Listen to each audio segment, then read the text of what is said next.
Bonjour et bienvenue sur Médien TV en ce jour spécial de célébration du 24e anniversaire de la Fête du Trône.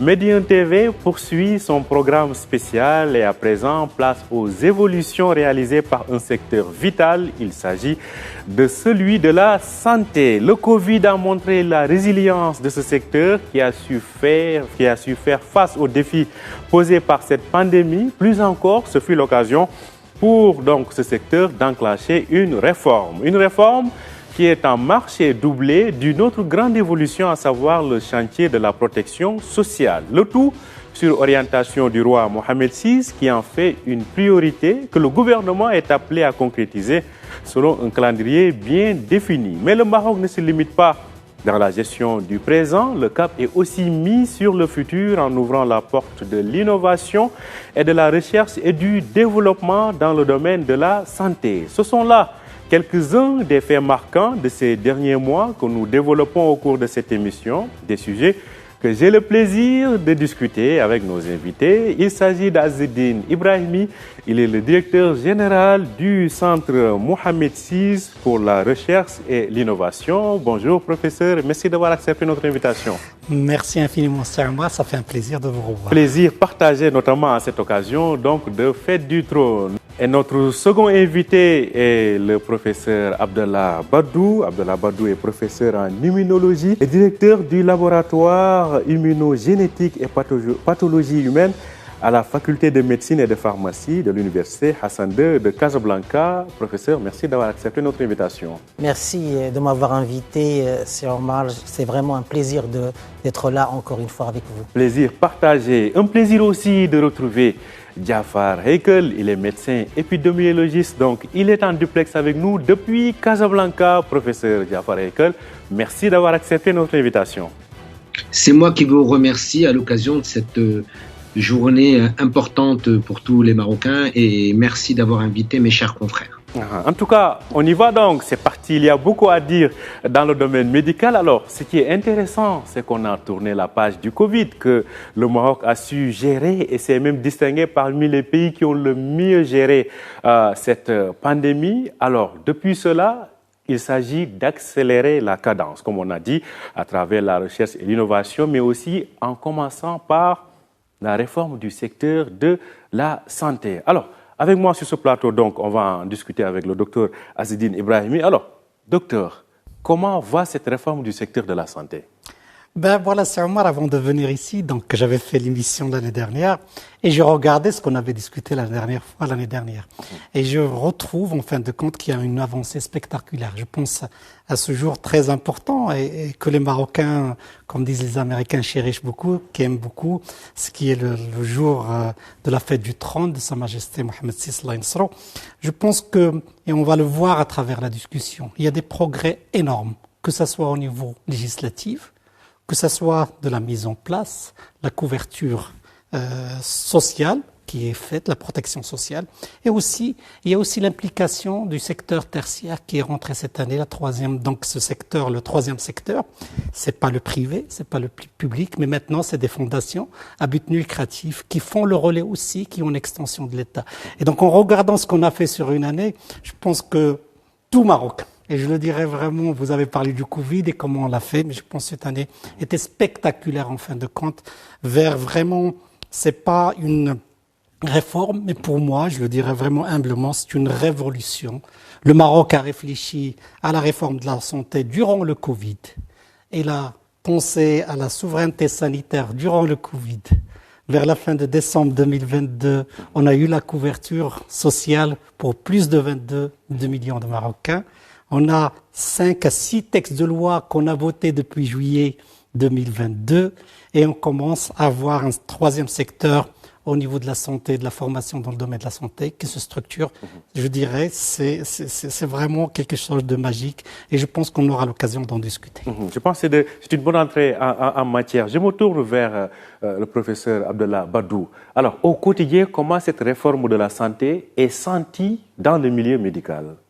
Oui, au fait, c'est une réforme qui, pour moi, dans le secteur de la santé, j'allais dire, qui entreprend une approche systémique lorsque j'ai dit une approche systémique qui prend en considération, qui porte en considération l'ensemble des acteurs et des volets.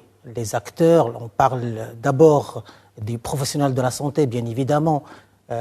Lorsqu'on parle des professionnels de la santé, les médecins, les infirmiers, les techniciens, les ingénieurs de la santé. On parle également des infrastructures, mais en même temps, on parle d'une formation de qualité. Tous ces volets-là sont en train d'être réfléchis à nouveau et englobent cette réforme globale que le professeur Ibrahimi a appelé une révolution, et je suis tout à fait d'accord avec cette nomination. Donc il y a le volet également recherche, il y a le volet innovation. Donc c'est un ensemble de volets qui sont en train d'être développés en même temps, et c'est ça ce que je pense, à mon avis, fait vraiment de cette réforme quelque chose de vraiment nouveau. C'est la première fois qu'on voit une réforme qui entreprend une sorte d'approche systémique, donc qui prend tous les acteurs et tous les volets en considération. Donc le package est complet, exactement, on peut le dire comme ça. Alors, on pourra parler package par package. Effectivement, on ouvrira les tiroirs un à un. Alors, je mets le cap sur Casablanca pour retrouver le docteur Jafar Haïkel qui suit donc avec nous. Professeur Haïkel, comment cette réforme est en train de répondre aux défis du secteur de la santé au Maroc? Écoutez, encore une fois, merci. Je rejoins ce que disent mes deux confrères. Je crois qu'il faut s'inscrire dans la durée. Et depuis l'accession au trône de Sa Majesté Mohamed VI, énormément de choses ont été faites dans différents secteurs, mais il y a eu surtout un intérêt particulier pour le secteur social.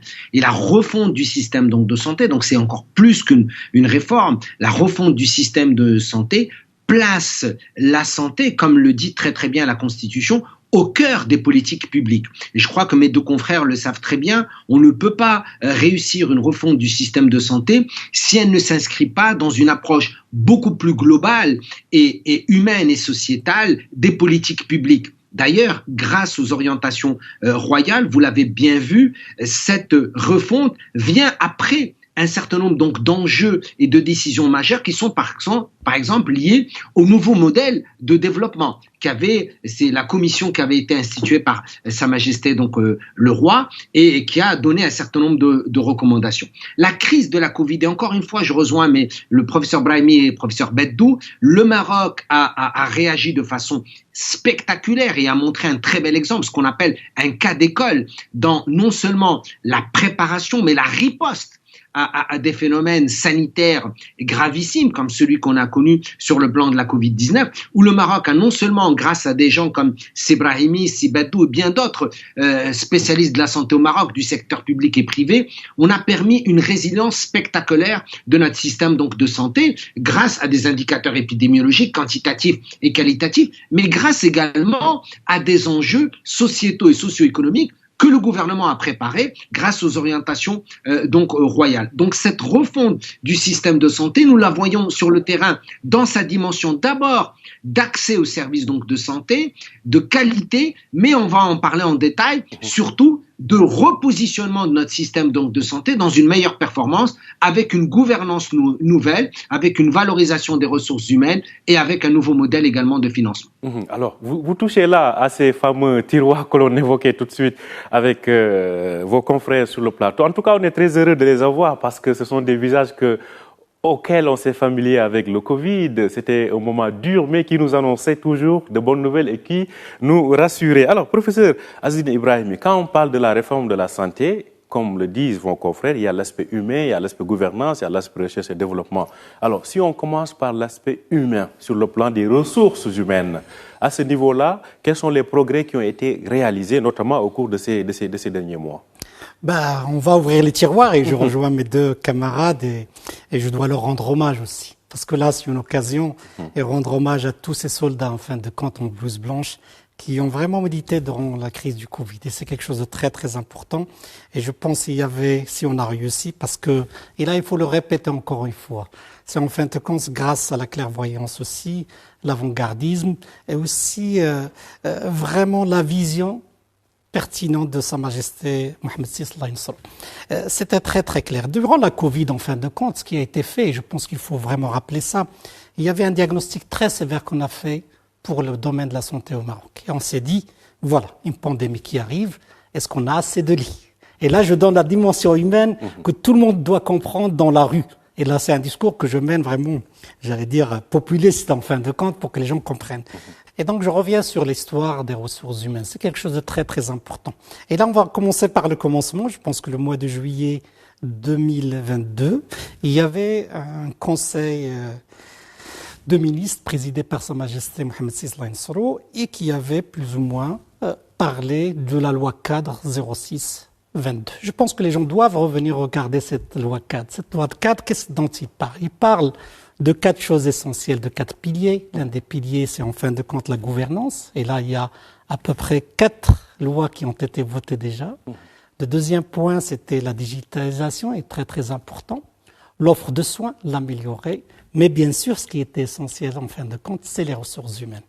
Parce que c'est le 4e pilier très très important. On ne pourra pas faire des réformes sans vraiment avoir des ressources humaines capables et aussi qualifiées et aussi expertes, mais même quantitativement, il faut vraiment avoir un nombre de ressources humaines. Et donc, c'est ce qu'on est en train de faire. C'est pour cela qu'on ne peut pas dissocier la réforme et la prise en charge des patients de la formation, parce que c'est essentiel pour un œuvre avoir un nombre suffisant de ressources humaines pour implémenter cette réforme. Bien sûr, complémenter avec tout ça le secteur privé et le 3e secteur qui est le secteur des fondations. En tout cas, en termes de ressources humaines, donc je pense que le tableau est fait, mais ce qui nous a aussi marqué ces derniers temps, c'est le lancement de chantiers de modernisation, d'extension de grands hôpitaux, de centres hospitaliers universitaires. On pense notamment à celui d'Ibn Sina à Rabat, mais aussi l'inauguration de celui de Tanger, extrêmement moderne et placé, donc, qui répond aux attentes des populations du nord du Maroc. Alors, professeur Badou, en termes d'infrastructure, là on vient de voir l'aspect humain, mais ce qui est de l'aspect infrastructure, là aussi, comment évoluent les choses? Oui, donc effectivement, ça évolue dans le bon sens sous les instructions de Sa Majesté, le roi Mohamed VI Nasrallah. On sait qu'un certain nombre de chantiers, comme vous venez de l'évoquer, s'ouvrent. Il y a bien sûr les ressources humaines, mais il y a également les infrastructures qui vont avec.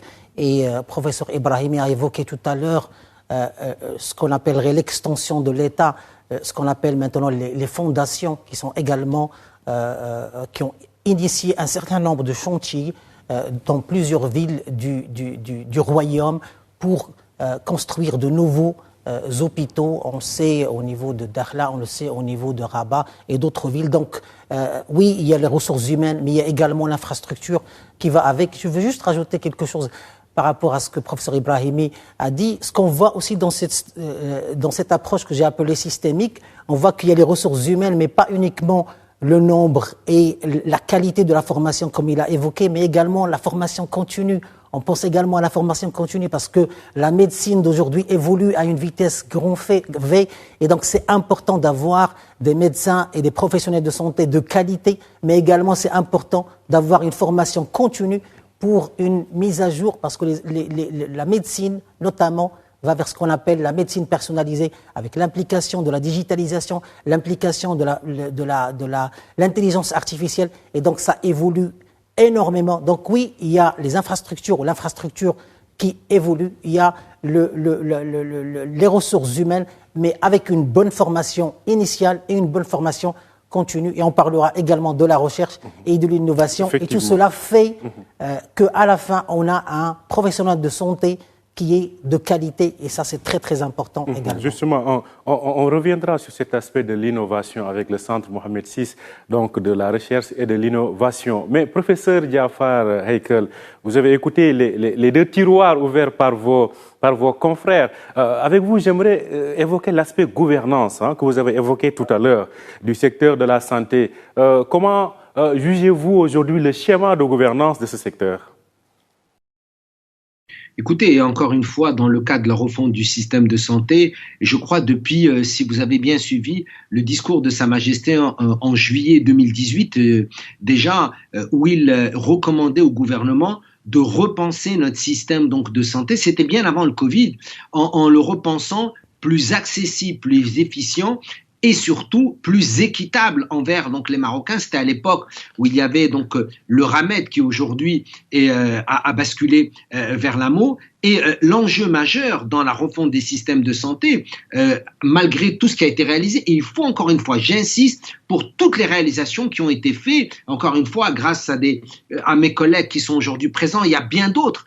Au Maroc, les femmes et les hommes de ce pays, sur le plan santé et recherche scientifique, ont fait des choses formidables, mais nous aspirons, et c'est normal, et c'est l'ambition de notre pays, à faire encore plus et aller encore plus loin. D'où l'importance de cette refonte. Mais pour qu'une refonte soit efficiente et soit surtout pérenne, il faut qu'elle soit gouvernée avec les nouveaux enjeux que nous impose l'évolution démographique, l'évolution épidémiologique, l'évolution économique, financière dans notre pays, qui avance tous les jours. Ça veut dire la gouvernance. Et la gouvernance, ce n'est pas uniquement au niveau national, mais également au niveau régional. Le Maroc, encore une fois, grâce aux orientations royales, est devenu un pays qui réfléchit beaucoup région et qui veut donner aux régions le maximum de potentiel et de potentialité pour répondre aux besoins de sa population au niveau donc des régions. Et d'abord aussi aux besoins de santé. Les besoins de santé à Tanger ne sont pas ceux de l'Gouéra, ne sont pas ceux de Oujda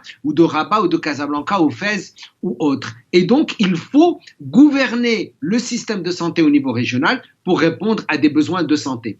Et dans cette refonte, et encore une fois, il faut féliciter les enjeux et les décisions donc du gouvernement grâce aux orientations royales, de créer deux choses importantes. La haute autorité de santé qui va réfléchir à cette gouvernance nationale du système de santé, mais pas que, mais en tout cas essentiellement, et la création de ce qu'on appelle les groupements sanitaires territoriaux, qui sont une nouvelle gouvernance ou un nouveau management des systèmes de santé au niveau de chaque région, au niveau du territoire marocain, de Tanger à l'Gouéra. Donc la gouvernance est importante parce que non seulement elle va répondre aux besoins de santé de la population, mais surtout elle va faire en sorte d'une répartition plus équitable des ressources. Mes collègues en ont parlé, ça va être les ressources humaines et ça va être également les ressources financières.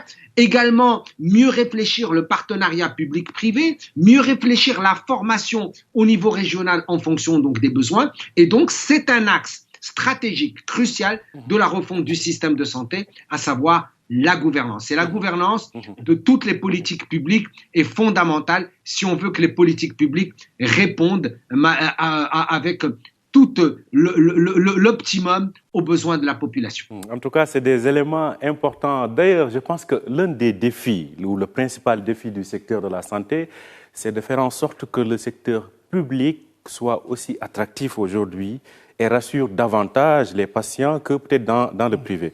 À ce niveau-là, quelles sont les avancées qui sont en train d'être faites, selon vous, Dr Azzedine Ibrahimi?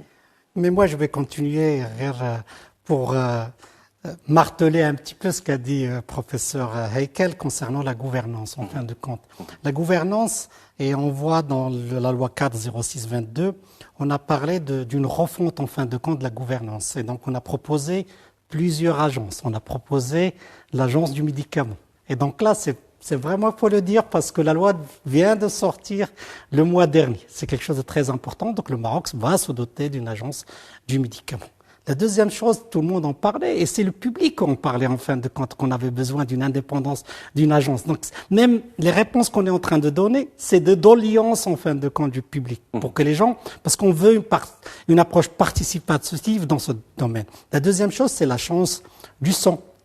Donc des dérivés du sang. Plein de gens voulaient qu'il y aurait une refonte de sang, c'est déjà réalisé.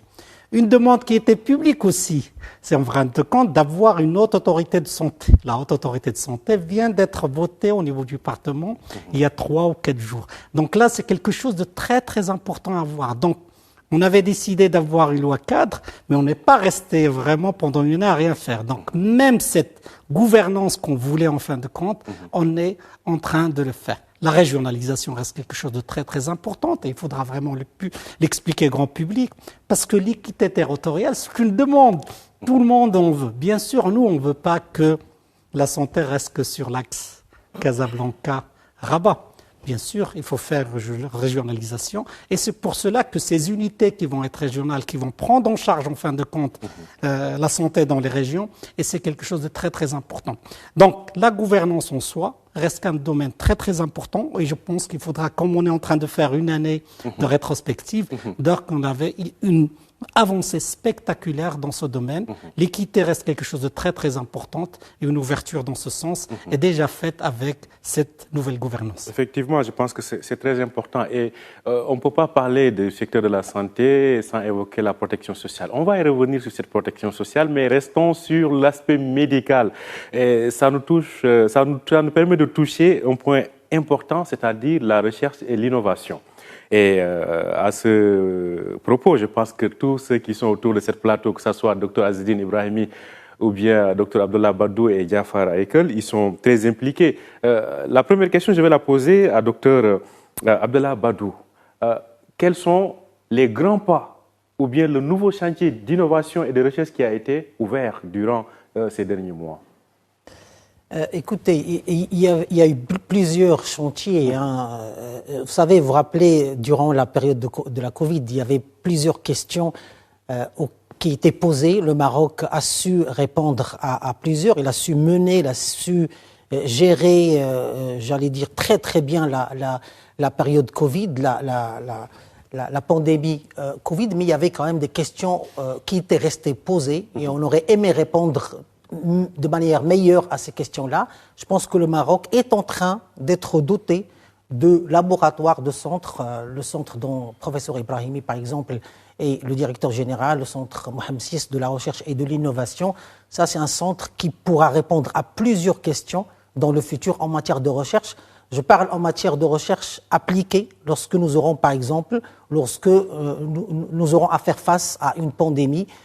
Par exemple, des questions telles que l'efficacité des vaccins, des questions telles que combien de vaccins on aura besoin, une dose, 2 doses, 3 doses, les variétés des virus. Si vous vous rappelez bien, on pensait aux souches virales. Toutes ces questions-là, le Maroc est en train de mettre en place un certain ensemble de laboratoires pour pouvoir répondre à ces questions-là. Ce qui est important, je pense, à noter, c'est que lorsque on va mettre en place ce genre de laboratoire, ça ne va pas être uniquement pour répondre à ces questions-là, ça va également jouer un rôle très très important pour former nos enseignants-chercheurs, pour former nos enseignants, pour former nos médecins. On ne peut pas aujourd'hui avoir un bon enseignant-chercheur qui ne pratique pas de la recherche. Donc, en fait, ça joue également au niveau formation. Ça va nous permettre aussi de former nos doctorants, nos étudiants qui préparent leur doctorat en médecine ou leur PhD, c'est-à-dire leur doctorat en sciences. Donc, en fait, effectivement, le Maroc est en train de mettre en place un certain ensemble de plateformes qui vont nous être très, très utiles dans le futur et qui va former ce continuum formation, recherche, innovation et formation continue, pas uniquement pour les médecins, scientifiques, tout le continuum des ressources humaines également. Alors, on reste sur cet aspect de l'innovation parce que c'est le futur, en fait, qui déterminera ce secteur de la santé. À ce propos, professeur Jafar Haïkel, selon vous, comment jugez-vous déjà cette stratégie-là et quelle orientation, en plus de ce que vous venez de dire, professeur Badou, quelle orientation est en train d'être prise actuellement?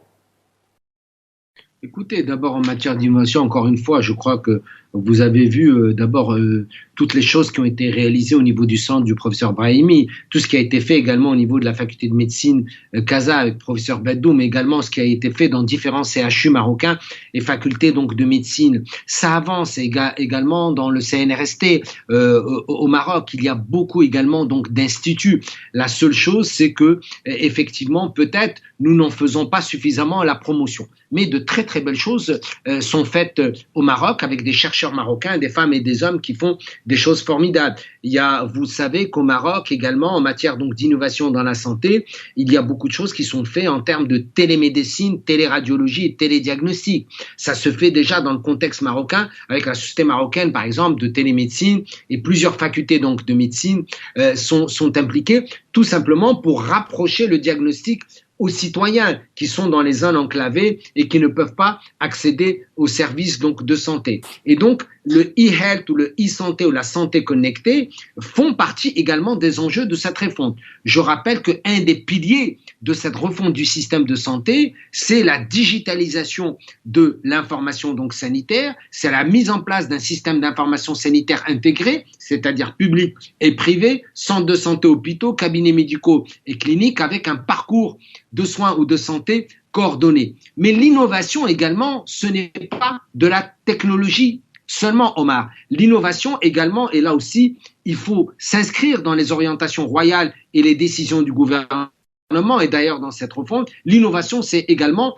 comment donner plus d'accès, plus de qualité, plus de performance avec un nouveau modèle innovant de financement du système de santé. L'innovation, c'est aussi ça. C'est-à-dire qu'aujourd'hui, dans cette refonte et grâce à cette nouvelle conception de notre système de santé, il faudra innover dans son financement parce que vous pourrez avoir toutes les facultés, vous pouvez essayer d'avoir toutes les ressources humaines nécessaires, vous pouvez avoir également une meilleure répartition régionale, une meilleure équité, etc.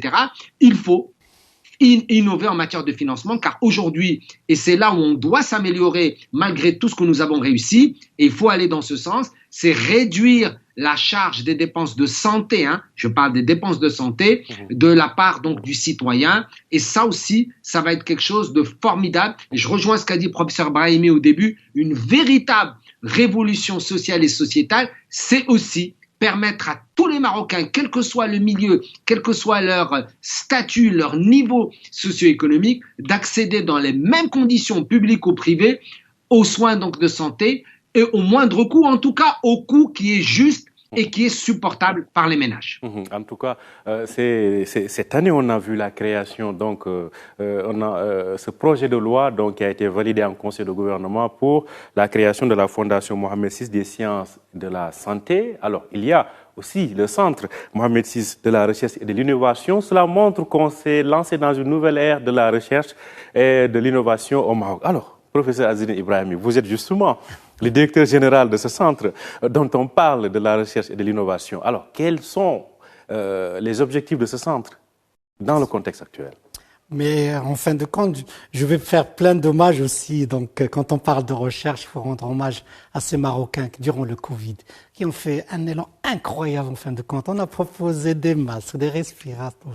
On a tout proposé. Même les gens, et c'est Jafar, il est là, l'épidémiologie. Si on a pris de bonnes décisions, c'est vrai parce qu'il y avait des gens qui faisaient de l'épidémiologie, qui faisaient de data scientists, capables d'analyser, de faire du big data et tout ça. Et c'est quelque chose d'extraordinaire. Il fallait bâtir sur ça. Cet élan qu'on a eu, en fin de compte, il faut bâtir.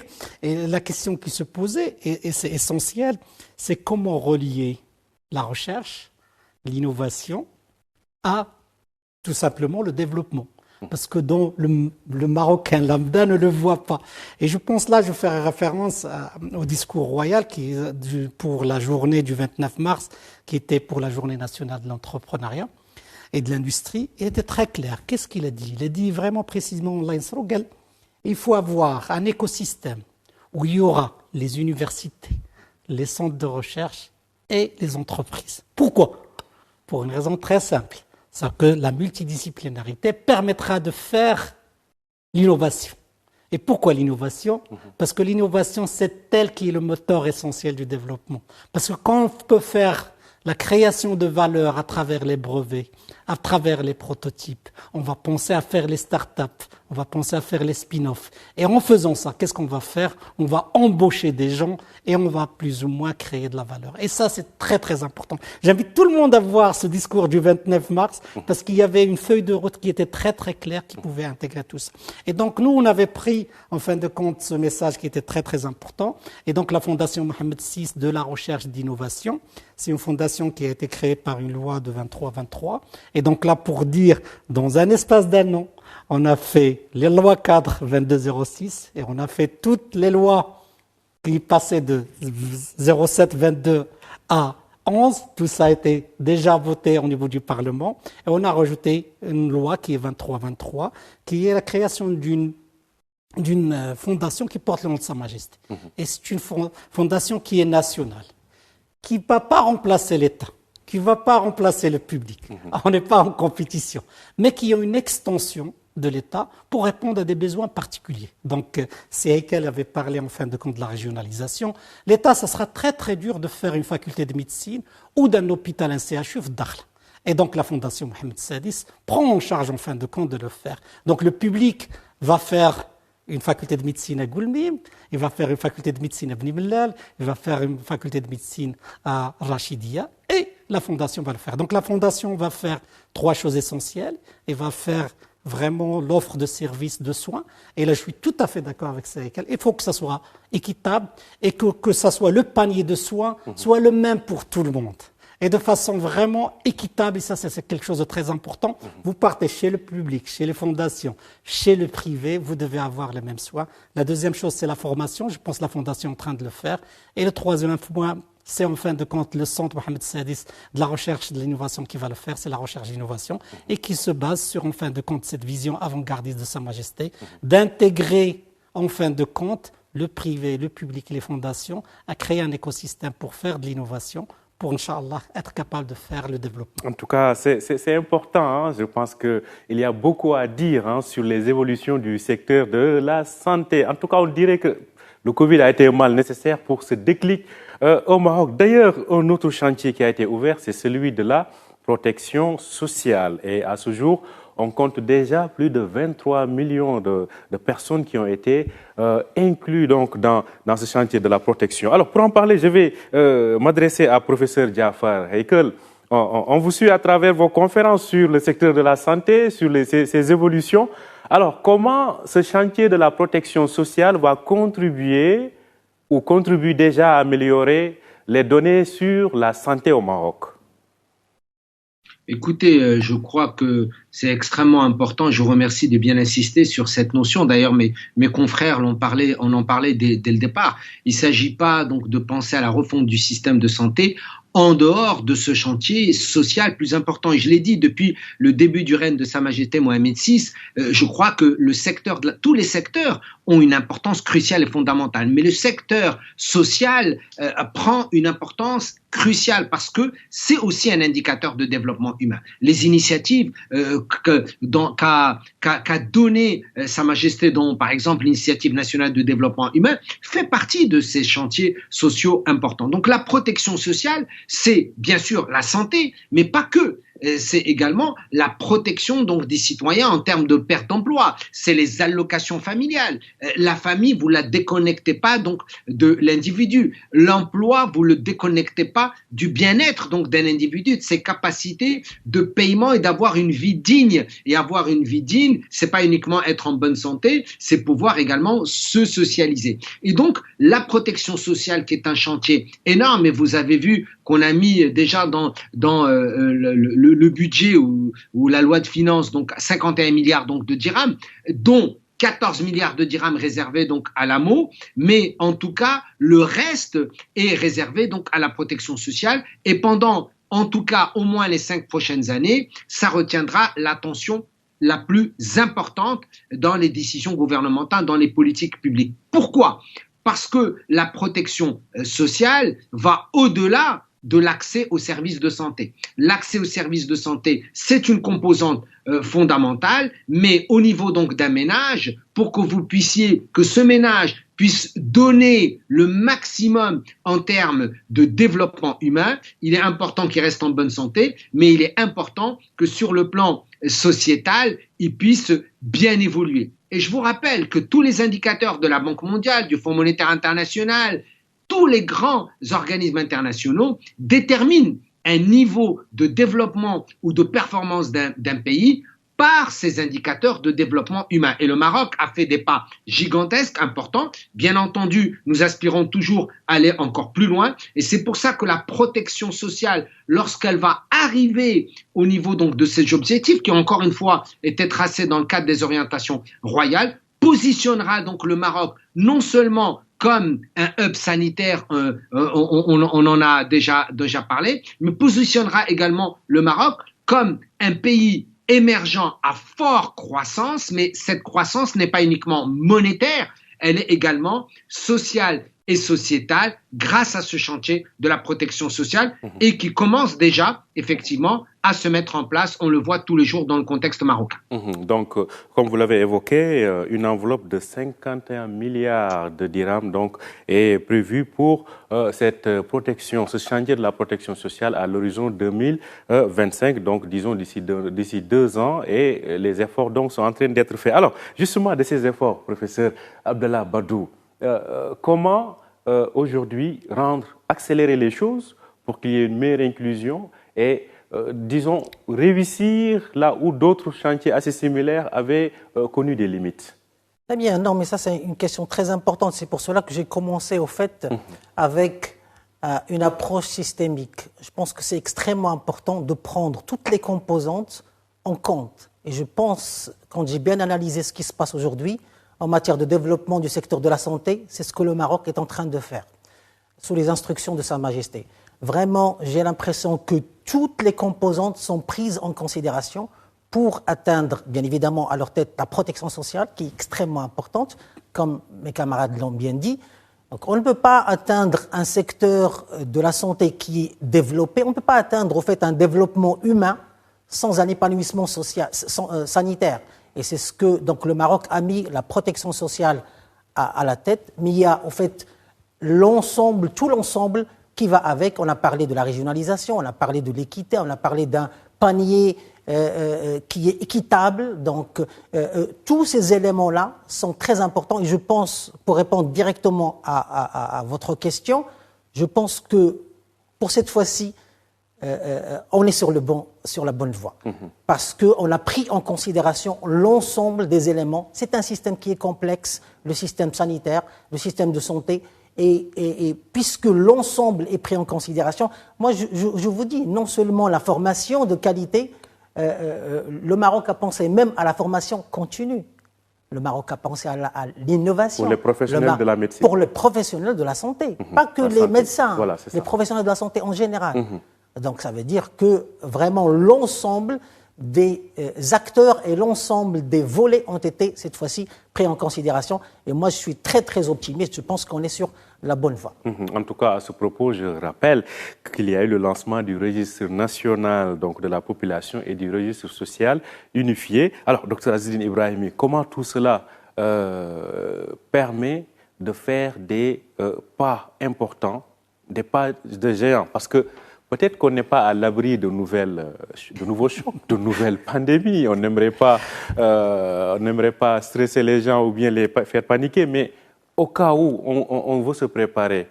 Voilà. Alors, en quoi cette protection sociale permettra d'être une sorte de filet de sécurité par rapport à ces chocs qui concerneront non seulement le système de santé, mais aussi les populations elles-mêmes? Je vais plus ou moins parler en fin de compte de s'il y aura une crise ou pas. Il faudra juste dire peut-être qu'il y aura une crise. Mais les gens ne veulent pas plus ou moins dire pourquoi une crise. Ils vont nous critiquer si on n'est pas prêt à affronter la crise. Et ça, c'est très très important. Tout ce qu'on est en train de faire aujourd'hui, c'est en fin de compte pour répondre à des besoins, mais aussi se préparer, l'aqdallah, à une autre crise qui arriverait, scientifiquement ça pourrait arriver.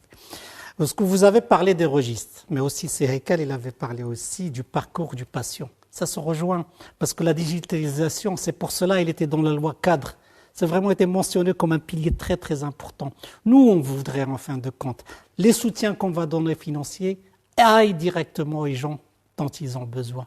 On voudrait aussi que quelqu'un qui va voir un pour dire basic, de façon basique. Quelqu'un qui va voir un généraliste et qui lui donne un traitement, pas besoin qu'il reprenne le même chemin. S'il a besoin d'autre quelque chose complémentaire, avec la digitalisation, avec le parcours, on pourra le faire. Donc il y aura même la perte d'argent, en fin de compte, il y aura une compensation. Donc la digitalisation, les ressources, les registres et tout ça, et tout dont on a parlé, peut-être qu'on n'a pas vraiment ressorti le terme, on veut aller vers un État social, un État en fin de compte de bienveillance. Cette bienveillance doit vraiment toucher tous les Marocains et c'est pour cela qu'on milite pour ça. Ma crainte, et je le dirai en fin de compte, est vraiment que les Marocains sentent que c'est fait pour eux. Cette réforme, c'est pas fait pour, en fin de compte, juste pour faire une réforme. C'est pour cela qu'il faut une approche participative. Quand je monte dans un taxi et le monsieur n'a pas fait son amour, ça me dérange beaucoup. Pour une raison très très simple, parce que tout ce qu'on a fait, il faut vraiment une adhésion de la population pour le faire. Et aussi, je dirais aussi pour les ressources humaines, une adhésion à cette réforme. C'est une réforme qui est une révolution, qui est faite pour toute une génération qui va venir. Il n'y a aucune raison qu'on ne le réussisse pas. Surtout, il y a une vision avant-gardiste de Sa Majesté, les instructions sont là, le gouvernement a fait de son mieux pour sortir le maximum de choses, de l'argent, les textes de loi, même le Parlement, il a fait un effort incroyable pour faire les textes de loi. Je pense qu'il doit y avoir une adhésion, mais je pense qu'on reviendra à ça. Il faut sensibiliser les gens. C'est pas une réforme qui est faite par l'État pour l'État. C'est une réforme qui est faite pour le Marocain qui souffre de beaucoup de choses, pour avoir son équité, pour avoir un traitement correct, pour vraiment une dignité. C'est quelque chose qui fait tous ces doléances qui étaient dans la rue, on les a repris dans cette réforme et je pense qu'il faudra l'implémenter. L'implémenter passe par une adhésion du public et par une approche participative. En tout cas, c'est important ce projet, ce grand chantier. Donc, comme vous le dites, c'est une véritable révolution donc, en ce qui concerne la protection sociale. Et je le rappelle, à ce jour, plus de 23 millions de personnes donc, sont assurées. Alors, un dernier point assez rapidement. Et je vais à Casablanca retrouver le professeur Diafar Eikel. On ne peut pas parler du secteur de la santé au Maroc, de cette autonomie sur le plan médical, sans parler du secteur de l'industrie pharmaceutique. À ce niveau-là, on a vu les laboratoires qui se modernisent et qui inaugurent même des structures très évoluées. Alors, la contribution de l'industrie pharmaceutique dans tout cela, Diafar Eikel? Écoutez, je pense qu'il faut être fier de notre industrie pharmaceutique marocaine. D'abord, parce qu'il faut savoir, c'est qu'elle couvre une grande partie de nos besoins et ça, c'est extrêmement important. Nous, en tant que praticiens, et mes confrères aussi le savent, c'est très important pour nous et on l'a vécu grâce à eux également pendant la période de la Covid-19 où il y a eu l'accessibilité des médicaments.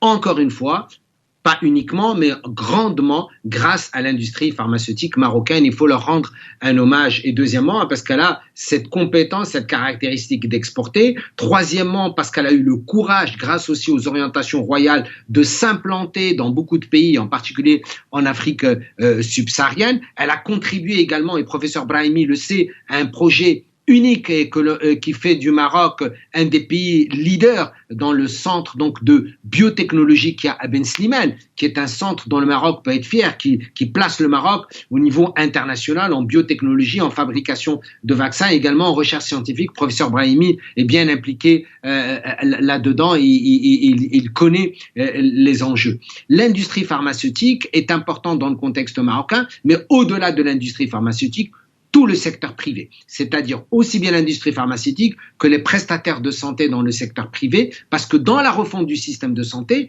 et le Maroc est aussi un pays où il faut prendre cet exemple, où il y a ce partenariat public-privé en vue de faire encore mieux et aller plus loin pour les choses. Vous l'avez bien dit, l'État ne peut pas tout faire, et professeur Brahimi en a parlé, professeur Beddou, l'État est là, eh bien les fondations, le secteur privé contribue aux côtés de l'État à une mission de service public. La mission de service public, ce n'est pas uniquement le public, le privé peut le faire. L'industrie pharmaceutique contribue. Le secteur privé, des cliniques ou des cabinets médicaux, ou des médecins ou des chercheurs dans le secteur privé va jouer un rôle important. Donc, pour synthétiser, cette refonte du système de santé marocain se fait également en partenariat et à la contribution du secteur privé aux côtés de l'État qui doit rester le régulateur, le concepteur, le leader dans la politique de santé. mais avec ses partenaires du secteur privé, dont l'industrie pharmaceutique. Alors, docteur Abdallah Badou, vous êtes dans le milieu de la formation, on pense à la faculté bien évidemment. Comment faire en sorte que cette industrie pharmaceutique puisse servir, disons, de levier pour les étudiants, pour former de futurs chercheurs, de futurs, personnes qui découvriront des choses peut-être qu'on n'a pas encore pu élucider jusque-là? Très bien, c'est une question très importante. Et ce qu'on a remarqué dernièrement par rapport au secteur de l'industrie, c'est que, qui joue un rôle très très important également, c'est qu'il y a eu une transformation même de la manière de voir, de penser. J'ai plusieurs amis et je connais plusieurs acteurs là-dedans. Et il y a eu maintenant une transformation de la façon de réfléchir. Il y a ce qu'on appelle aujourd'hui la production. Ils commencent même à penser à la production de médicaments, notamment les médicaments, ce qu'on appelle les médicaments deuxième génération, c'est-à-dire des médicaments biologiques. Et lorsqu'on parle de la production des médicaments biologiques, c'est-à-dire qui implique les chercheurs, automatiquement on voit qu'il y a cette cohérence et ce partenariat qui est nécessaire entre le secteur industriel et universitaire. Et on voit effectivement que ce partenariat commence à être initié entre les deux secteurs. Et je pense, comme j'ai dit au départ, l'ensemble de ces acteurs commencent à travailler ensemble. Et je pense que ça va avoir un fruit dans les quelques années qui arrivent, un fruit vraiment très très important. En tout cas, c'est important. Alors, il nous reste à peine 3 minutes et j'ai envie de faire quand même un tour de table parce que c'est un plaisir que d'écouter ces personnalités hautement distinguées au Maroc, que sont ces médecins qui sont autour de moi. Alors, si aujourd'hui on avait à prévoir le futur du secteur de la santé, de la protection sociale, de la recherche, en 3 mots ou 2 mots, mais vraiment des mots-clés, hein? Pas de phrases, mais des mots-clés. Des mots-clés, je pense, en entendant ce que disaient c'est Jafar et c'est Abdallah, il y a beaucoup de passion. Et cette passion est très, très importante. Je pense il faut transmettre ça au public, comme ça le public, le privé, et les fondations se mettent tous ensemble, le secteur pharmaceutique, tout le monde, pour réussir cette révolution. De la passion pour réussir cette révolution. Alors, docteur Abdallah Badou. Moi, je suis très optimiste. Je pense que, j'allais dire, pour la première fois, je vois vraiment un système qui est presque complet. Et donc, je pense que si on continue comme ça, donc les quelques années à venir, on va voir un fruit. Donc, de l'optimisme avec un système complet. Professeur Jafar Heikel, le mot de la fin avec vous. Pour moi, le mot de la fin, ce serait mobilisation collective. Et comme l'a dit professeur Brahimi et professeur Bedou, c'est évidemment donc l'État, c'est nous les professionnels de santé, mais également les citoyens. Nous avons besoin d'eux, de leur participation à ce projet royal important que nous devons réussir pour les futures générations. Donc c'est important, mobilisation collective ensemble. Merci à vous, professeur Jafar Heikel. Je rappelle que vous êtes épidémiologiste, vous étiez avec nous depuis Casablanca. Merci au professeur Azzedine Ibrahimi, qui est le directeur général du Centre Mohamed VI de la recherche et de l'innovation. Merci également au professeur Abdallah Badou. Professeur Abdallah Badou, je rappelle que vous êtes professeur en immunologie et directeur du laboratoire immunogénétique et pathologie, donc humaine, et à la faculté de médecine et de pharmacie à l'université Hassan II de Casablanca. Ce fut un plaisir de vous avoir avec nous. Le plaisir est à moi. Merci. Merci à vous aussi de nous avoir suivis. Ce fut un plaisir de vous accompagner à l'occasion de cette fête du trône. Bonne suite de programme sur Médien TV. Au plaisir de vous retrouver très bientôt.